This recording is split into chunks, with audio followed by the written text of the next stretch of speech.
Një tjetër shtet i Afrikës, Sudani, ka njohur zyrtarisht Kosovën si shtet të pavarur. Lajmin e bëri të ditur presidenti Vjosa Osmani pas një takimi me ministrin e jashtëm sudanez në forumin diplomatik të Antalyas në Turqi.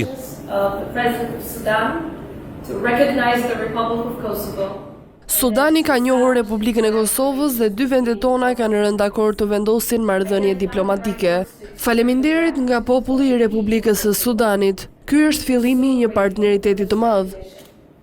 Vendimi u mirëprit dhe u përshëndet gjithësisht në Kosovë pasi ky akt shikohet si një zhvillim i rëndësishëm diplomatik dhe përforcon pozicionin e vendit në arenën ndërkombëtare. Njohja nga Sudani vjetën vetëm pak ditë pas njohjes nga Kenia. Pranimi i Kosovës nga vendet e Afrikës, përkatësisht nga Kenia dhe Sudani, vijnë pas një rënje të ritmit të njohjeve të Kosovës në vitet e fundit. Para tyre shteti i fundit që e njohi ishte Izraeli në vitin 2021. Sudani është vendi 119 që njeh shtetin më të ri në Europë, një vendim që pritet të zemërojë Serbinë, e cila vazhdimisht lufton në heshtje pavarësinë e fshinjit jugor.